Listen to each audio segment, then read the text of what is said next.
Hello and welcome to Gymnastics Victoria. I'm Sally Ann Young. Coming up in the show, we have the Women's Gymnastics Victorian Championships recently held in November. I'll be talking with David Hill on the sport, and Ade Foster gives us an insight into how fun and easy it is to join gymnastics. Come on, let's check it out.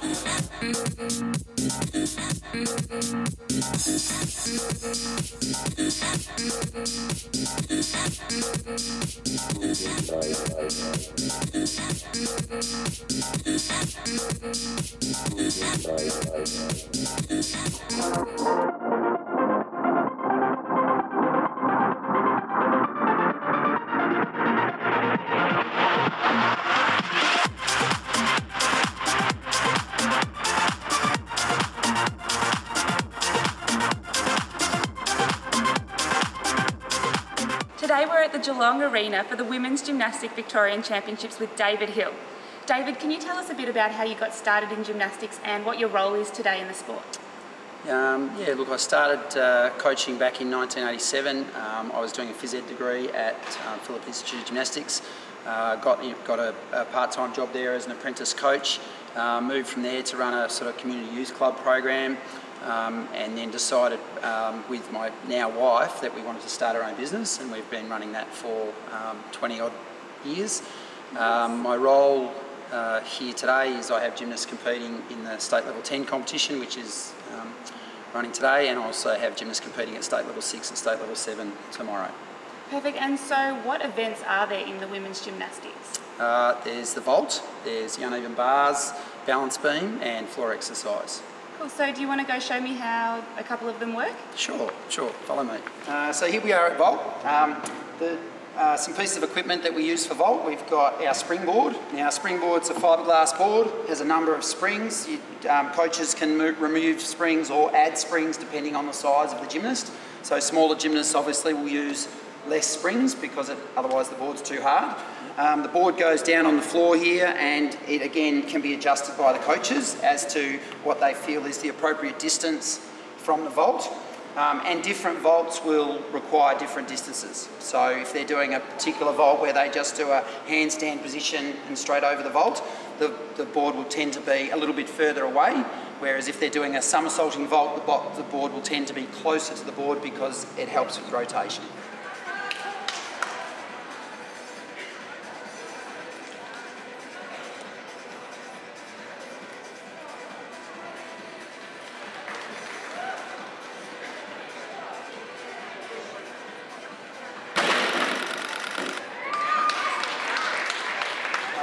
The vault itself, we have the vault here, padded surface, different colours. The red zone sort of means danger, so don't put your hands down there. We've got the yellow surface here, gymnasts, you can see the hand prints. You can pretty much put your hands anywhere here. Ideally, obviously, when you put your hands on the vault, you then want to clear the other end of the vault.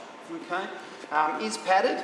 It's a very grippy leather material, and it has adjustable height things that we have around the side there, so you can put it up or down depending on the size of the gymnast.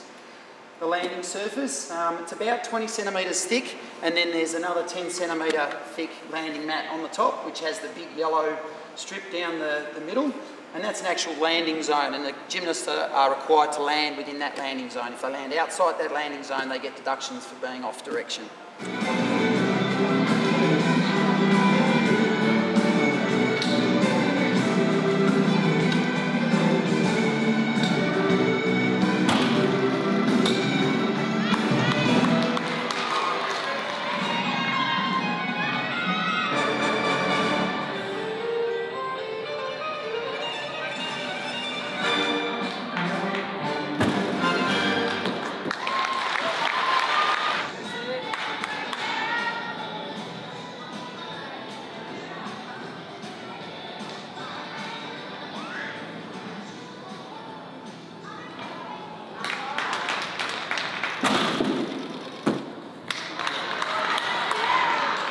Sally, we're now here at the uneven bars.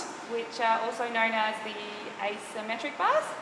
Yes, technical term, but layperson's term is uneven bars. That's what we tell the kids. The bars here are fiberglass rails. They have a timber veneer over the top, and this white stuff you can see on here is actually a chalk powder stuff which the kids will put on their hands and help them to have grip on the bars. Bucket down here. They also use water. Some gymnasts who don't choose to wear hand grips, a lot of gymnasts use hand grips to help them hold onto the bars. Gymnasts that don't choose to use that will sometimes put sugary water on their hands to make it stickier, or even honey. So does that help them from not falling off when or if they're doing a flip? Does it give them a better grip? Yeah, it makes it much easier for them to hold on to, because you can feel they're quite smooth. So yeah, so that's hence the chalk. So you can see the chalk on both bars. As far as gymnasts, obviously we have different size gymnasts competing on this apparatus. The bars can be adjusted up, the rails can go up and down, and they can also go in. So these adjusters on the side will actually allow the bars to go in closer or further out, depending on the size of the gymnast. And there's also tensioners down on the floor of the cables, which make it easier for us to adjust, so we get the bars nicely tight, so they're safe for small girls and big girls to swing on.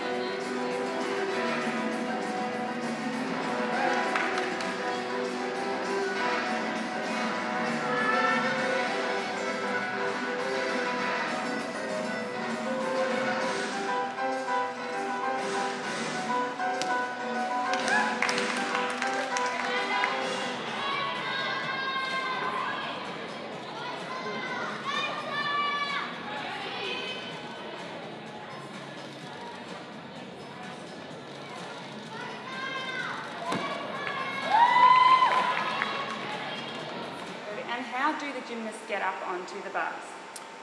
They mount the bars a couple of different ways. They can use the springboard, same board that we use at vault, and they can jump on from this side of the bars to catch the bars and swing, and then start their routines that way.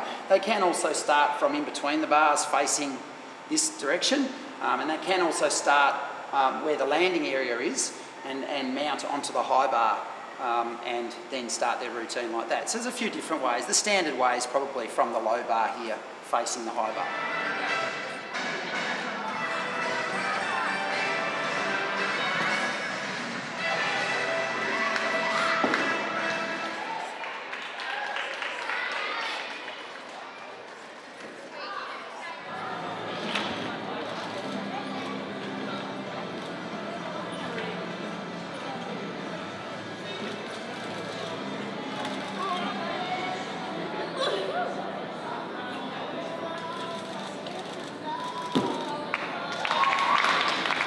After the break, we will be continuing with David Hill discussing the apparatus used in women's gymnastics. And later on, we'll talk with Ade Foster on the benefits of gymnastics.